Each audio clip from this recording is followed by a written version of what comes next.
తాకట్టులో ఉన్న బంగారాన్ని విడిపించి ఆ రోజు ఆన్లైన్ రేటుకే మేము కొంటాం. Sharma gold company. వేణుస్వామి గారికి ఇప్పుడు వేణుస్వామి గారికి చాలా తేడా కనపడుతుంది. ఏంటి ఇంత డిఫరెన్స్ అసలుకి? కొత్తగా డిగ్రీ ఫాస్టింగ్ ఇంటర్మీడియట్ ఫాస్టింగ్ ఏదో అన్నారు కదా, ఆ ఫాస్టింగ్ చేస్తున్నా. ఓకే, సో మంచి ఫుడ్ అంతే అంతే, నో టెన్షన్స్. అన్నిటికంటే ముఖ్యం ఏంటంటే నో టెన్షన్. ఏది వచ్చినా తీసుకోరు, అస్సలు క్వశ్చన్. మంచి వచ్చినా చెడు వచ్చినా చెడుని ఎక్కువ తీసుకుంటా, ఎంజాయ్ చేస్తా. అంటే మంచి కంటే చెడుని ఎక్కువ ఎంజాయ్ చేస్తా, బాగా ఎంజాయ్ చేస్తా. నాకు ఒక పిచ్చి అలవాటు ఉంది. నన్ను ట్రోల్ చేస్తే నేను నైట్ పడుకునేటప్పుడు అది ఎంజాయ్ చేసి పడుకుంటా. ఓకే, ఒక్క భయం ఏముంటుందంటే ఎక్కడన్నా నన్ను ట్రోల్ చేయడం ఆపేస్తే నాకు అలవాటైంది కదా. అదేదో సినిమాలో సర్కారీ వారి పాటలో మహేష్ బాబుతోని కీర్తి సురేష్ రోజు కాలేజ్ పడుకోవడం అలవాటైపోయిన తర్వాత 15 రోజుల తర్వాత మహేష్ బాబు లేకపోతే నాకు నిద్ర పట్టట్లేదురా అంటది. అట్లా ఎప్పుడన్నా నన్ను ట్రోల్ చేయడం ఆపేస్తే నాకు నిద్ర పట్టదేమో అనే భయం ఉంటుంది తప్ప అస్సలు నో టెన్షన్స్, నథింగ్. అంటే కలియుగం గురించి పూర్తి అవగాహన ఉంది కాబట్టి వాడెవడో నిన్న తండ్రి కూతుర్ల గురించి దరిద్రమైన వీడియో పెట్టిండు అని చెప్పుతాను కొట్టాల దొంగముండా కొడుకుని. ఏం పేరు? ప్రణీత్. మన సాయిధరం తేజ్, మంచు మనోజ్ కూడా ట్వీట్ చేశారు. అదే చెప్తున్నా కదా, అసలు వాడిని చెప్తాను కొట్టాలి. అసలు తండ్రి కూతుర్ల మధ్యన అసలు మన ఈ ఎటుపోతుంది సోషల్ మీడియా. ఇన్స్టాగ్రామ్ ఓపెన్ చేస్తే అమ్మాయిలు బండ బూతులు మాట్లాడుతున్నారు. ప్రతి 10 వీడియోలలో 8 వీడియోలు బూతుల వీడియోలే. అసలు ఏమవుతుంది? అసలు అంత నెగిటివిటీని తట్టుకోవాలంటే ఒక గుండె కాదు మనిషికి, 4-5 గుండెలు 4-5 మెదళ్ళు ఉండాలి. అట్లాంటి పరిస్థితిలో ఉన్నాం ఇప్పుడు తెలుగు సమాజము. మరీ ఘోరంగా మొత్తం భారతదేశంలో ఈ తెలుగు స్టేట్స్ విపరీతమైన క్రూయాలిటీ ఏర్పడ్డది. సోషల్ మీడియా క్రూయాలిటీ, ఇంకా క్రూయాలిటీ అంటే వేరే పదం లేదు. ఇంకా భారతదేశంలోనే సాంప్రదాయాలకు పుట్టింది పేరు అంటే తెలుగునాడు అని చెప్తూ ఉంటాం అందరూ కూడా. అలాంటిది మన తెలుగు రాష్ట్రాలలో మన తెలుగు వాళ్ళే ఇంత నీచానికి దిగజారిపోతున్నారు అనే ఒక బాధ అనేది చాలా కనపడుతుంది. మీరు అన్నట్లుగానే చాలా ఎక్కువ కనపడుతుంది ఇప్పుడు బయట కనిపిస్తుంది కదా, అందరు ఫేస్ చేస్తున్నారు కదా. ఇప్పుడు ఎవ్వడి నోటికి వచ్చింది వాడు కామెంట్లు పెట్టడము. అసలు వీడియోలలో కామెంట్లు పెట్టడానికి ఒక హద్దు పద్దు లేదు. అసలు వీళ్ళు నిజంగా వీళ్ళకి అక్క చెల్లెలు లేరా అనే పరిస్థితులలో ఎందుకు ఒక అమ్మాయిలను విమర్శించే విధానము. ఇప్పుడు ఏమవుతుంది నాన్న, మనం ఎగ్జాంపుల్లో మనం విఐపీలో కూర్చున్నాం. విఐపీ సర్కిల్లో కూర్చున్నప్పుడు మనం అలా స్క్రోల్ చేస్తూ ఉంటాం, సౌండ్ పెట్టి వింటూ ఉంటాం. మనం ఏమనుకుంటాం, ఏదో కామెడీ రీల్ వస్తుందని అనుకోగానే బండ బూత్ సడన్గా వస్తుంది, ఒక అమ్మాయి మాట్లాడుతుంది. చుట్టూ ఉన్న వాళ్ళు ఏమనుకుంటారంటే ఏంది వేణుస్వామి ఇవే చూస్తాడా ఏంది ఎప్పుడు, లేదా నువ్వైనా ఇలా రోల్ చేస్తున్నప్పుడు సడన్గా ఒక బూత్ వచ్చింది అనుకో, నేనేమనుకుంటా ఏంది ఇట్లాంటివి చూస్తున్నా రోషన్ అంటే. అసలు ఎక్కడికి వెళ్తుంది అర్థం కావట్లేదు. అంత చండాలమైన భాష వాళ్ళు అంటే దేనికోసం? సెలబ్రిటీ స్టేటస్ కోసమా? సెలబ్రిటీ స్టేటస్ కోసం ఇంత దిగదారుతామా? ఎవరన్నా కనిపిస్తే వాడిని బండబూతులు తిట్టడము, వాడి మీద వీడియో పెట్టడము. ప్రజెంట్ ఎగ్జాంపుల్, ఇప్పుడు నేనున్నా, నన్ను తిట్టినా నా గురించి మాట్లాడినా 3 లక్షలు 4 లక్షలు పోతుంది వీడియో అంతే. ఇక వాళ్ళకు ఒక అస్త్రం దొరికింది, వేణుస్వామిని తిట్టాలి. ఒక 10 వీడియోలు 11 వీడియో ఎవరు చూడడు, అలవాటైపోతుంది.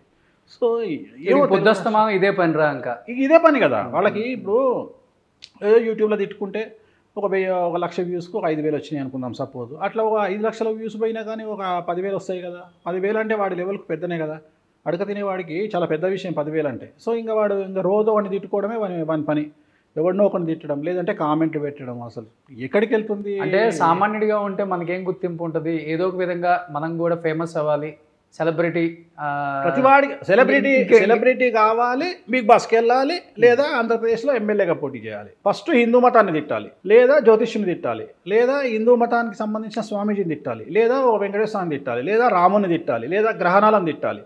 డైరెక్ట్గా అక్కడ నుండి బిగ్ బాస్కి వెళ్ళాలి, లేదంటే డైరెక్ట్గా అక్కడ నుండి ఎమ్మెల్యే పదవికి పోటీ చేయాలి. షార్ట్ కట్ అయిపోయింది ఇప్పుడు. లేదంటే ప్రజాసేవ చేసి డబ్బులు ఖర్చు, ఇంత ఓపిక లేదు. అందుకని ఫస్ట్ రాముడిని తిట్టితే ఈజీగా వెళ్ళిపోతాం. రాముడు దేవుడు, రాముడు మంచి తండ్రి, రాముడు మంచి కొడు, ఇట్లా వద్దు. రాముడు రాక్షసుడు, రాముడు అమ్మాయిలతోని ఎంజాయ్ చేసిండు, రాముడు మాంసం తింటాడు. ఈజీ వే, పబ్లిసిటీ దొరుకుతుంది, టక్కున బిగ్ బాస్కి వెళ్ళిపోవచ్చు. ప్రతి ఒక్కరి టార్గెట్ పబ్లిసిటీ తెచ్చుకోవాలా, బిగ్ బాస్కి వెళ్ళాలి. అయితే ఎక్స్పోజింగ్ విపరీతంగా చేయాలి సోషల్ మీడియాలో, బిగ్ బాస్కి వెళ్ళాలి, లేదా ఎవరైనా తిట్టాలి, బిగ్ బాస్కి వెళ్ళాలి. ఇంతే, ఇది సింపుల్ ఎజెండా ఇది ప్రతి ఒక్కటి. అంటే ప్రముఖంగా మిమ్మల్ని తీసుకోవచ్చు. ఇక్కడ ఎగ్జాంపుల్, గత 2 నెలల నుంచి మిమ్మల్ని నానా రకాలుగా ట్రోల్ చేస్తున్నారు. ఆ ట్రోల్స్ మీద మీ ఒపీనియన్ ఏంటి? 2023 డిసెంబర్ 3వ తేదీ స్టార్ట్ అయింది నా ట్రోలింగ్. కంటిన్యూగా డిసెంబర్ అంటే జనవరి, ఫిబ్రవరి, మార్చ్, ఏప్రిల్, మే, జూన్, జూలై 7 నెలల నుండి ఆడుకుంటున్నాను. అసలు విపరీతమైన ట్రోలింగ్. లాస్ట్ 1 మంత్ అయితే పీక్స్లో ఉన్నా. నాకు తెలిసి నా ప్రచారానికి అట్లీస్ట్ నేను ఓన్గా చేసుకోవాలంటే 400 కోట్లు ఖర్చు వస్తుంది. సో నాకు తెలిసి ఇప్పుడు ట్రోలర్స్, మేమర్స్ ప్లస్ నన్ను విమర్శించే వాళ్ళంతా కలిసి నాకు 400 కోట్లు ఖర్చు పెట్టి నన్ను ప్రమోషన్ చేశారు. సో దీనికి నేను ఫీల్ అయ్యేదేం లేదు. ఎందుకంటే ఇప్పుడు హార్దిక్ పాండ్యాను మన ఐపీఎల్లో బూ బూ బూ అని తిట్టి అందరినీ భ్రష్టు పట్టిస్తే చివరికి వచ్చేవరకు ఇవాళ సిగ్గు శరాలు వదిలిపెట్టి ఆయన ఫ్లైట్ దిగితే ప్లకార్డ్ పట్టుకొని వెల్కమ్ అనే స్టేజ్కి దిగదారు తిట్టిన వాళ్ళందరూ. సో ఆయన పెళ్ళం ఆయన మీద రేప్ కేసు పెట్టింది హార్దిక్ పాండ్యా మీద. ఇవాళ భారతదేశం ఆయనకు సలాం కొడుతుంది. సో అట్లనే మన వన్డే కప్లో ఓడిపోయిన ఇండియా టీం ఈయన T20లో గెలిచింది.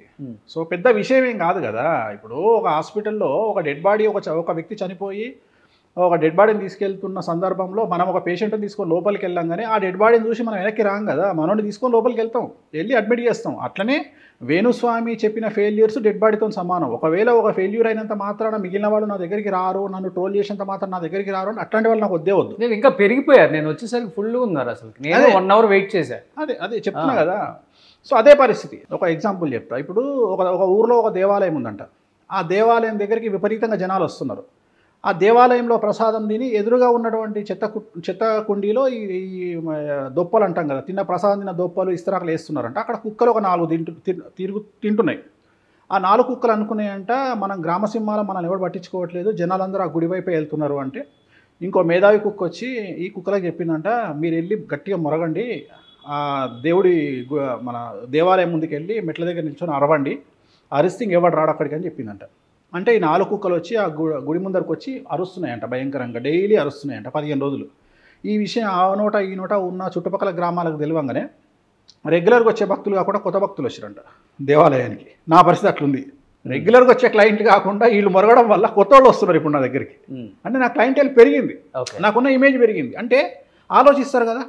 ఇప్పుడు ఎలక్షన్లు జరిగితే ఎగ్జిట్ పోల్స్ రిజల్ట్స్ ఫెయిల్ అయినాయి, సెఫాలజిస్టుల రిజల్ట్స్ ఫెయిల్ అయినాయి, అందరినీ వదిలిపెట్టి ఒక వేణుస్వామిని ట్రోల్ చేస్తున్నారంటే వేణుస్వామికి ఎంత విలువ లేకపోతే, క్రెడిబిలిటీ లేకపోతే వేణుస్వామిని ఎంత ట్రోల్ చేస్తారు ఒక సంఘటన జరగకపోతే? అవును, వేణుస్వామి చెప్పిన 98 జరిగినాయి, 2 జరగకపోతే ఇంత ట్రోల్ చేస్తున్నారంటే వేణుస్వామి దగ్గర సబ్జెక్ట్ ఉంది అని జనాలకు అర్థమైంది కదా. అర్థమైంది కాబట్టి జనాలు వస్తున్నారు, అంతే కదా. ఇంకా క్లయింటేజ్ పెరిగింది, ఇంకున్న దానికంటే 20% బిజీ అయినాం. సో నాకు వచ్చే నష్టం ఏముంది? నాకు వచ్చే నష్టం ఏ లేదు. నాకు గరక హ్యాపీ. తిరుమల తిరుపతి దేవస్థానానికి వెళ్ళాలనే కోరిక అందరికీ ఉంటుంది. వెళ్ళిన ప్రతిసారి ఒక కోరిక కోరుకుంటాం ఆయన్ని. ఆయన చేయలేదు మళ్ళీ ఆయన దగ్గరికి వెళ్ళకుండా ఉండం కదా, వెళ్తూనే ఉంటాం కదా. సో కానీ మీలో బాగా నచ్చే పాయింట్ ఏంటంటే, బయట నాకు కూడా చాలామంది చెప్పారు, బయట మీ గురించి ఎక్కువగా మాట్లాడుకునేది, చాలామంది ఆస్ట్రాలజీలు ఉంటారు కానీ వాళ్ళు ఏంటంటే బయట ఒకలాగా లోపల ఒకలాగా ఉంటారు. బట్ ఈయన లైఫ్ స్టైల్ అలా ఉండదు.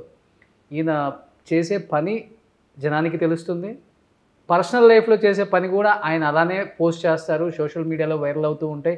అది ఇంట్లో కావచ్చు, వేరే కంట్రీ వెళ్ళినప్పుడు కావచ్చు, లేకపోతే అంటే ప్రతిదీ కూడా మీది పబ్కి వెళ్ళినప్పుడు కావచ్చు ఎక్కడ దాచుకునేది ఉండదు. అంటే ఒక జీవితాన్ని ఎలా గడపాలో అలా గడుపుతారు. ఒక ప్రిడిక్షన్ చెప్పే వ్యక్తికి, ఒక ఆస్ట్రాలజర్కి అలా ఉండటం చాలా కష్టం. మీరు భిన్నంగా ఇలానే బతకాలని ఫస్ట్ నుంచి ఉందా, లేకపోతే మిమ్మల్ని మీరు మలుచుకున్నారా? నేను ఇలాగే బ్రతుకుతా, జనరల్గా నిజాయితీగా బ్రతుకుతా. నాకు నిజాయితీ అలవాటు. నాకు నిజాయితీ అంటే నేను నమ్మింది ఏంటంటే, మనం ఎవరికైనా చెప్పే ముందు అనుభవించాలి. సింపుల్. ఇప్పుడు ప్రతి ఒక్కడు విమర్శించేది ఏంటి? ఆయన జ్యోతిష్యం బాగుంటే ఆయన జ్యోతిష్యం ఎందుకు చెప్పుకుంటాడు, రైట్? అవును, జనాలందరూ చెప్పేది అదే మాట. నేను అందుకని ఏమంటున్నా, అరే నా జాతకం బాగుంది అని ప్రూవ్ చేసుకున్న తర్వాతనే జనాలకు జాతకం చెప్తున్నా. నా జాతకం ప్రూవ్ అంటే ఏంది? ఒక జాతకుడి దగ్గరికి, ఒక జ్యోతిష్కుడి దగ్గరికి జనాలు వచ్చేది దేనికోసం? వాళ్ళకు డబ్బు కావాలని, మంచి పొజిషన్ కావాలని, మంచి లైఫ్ కావాలని, అన్నీ కావాలని. సో అవన్నీ నాకు ఉన్న తర్వాతనే దానికి నేను చెప్పడానికి అర్హున్నైనా. నేను అర్హున్నైన తర్వాతనే అందరికీ చెప్తున్నా. సో నేను ప్రూవ్డ్ జ్యోతిష్యుని. సో వీళ్ళేమంటారు, డబ్బు లేకపోతేనేమో జ్యోతిష్కుడి దగ్గర వాడికి డబ్బు లేదు, వాడి జాతకం బాగుంటే వాడు ఎందుకు జ్యోతిష్యం చెప్తాడు అంటాడు.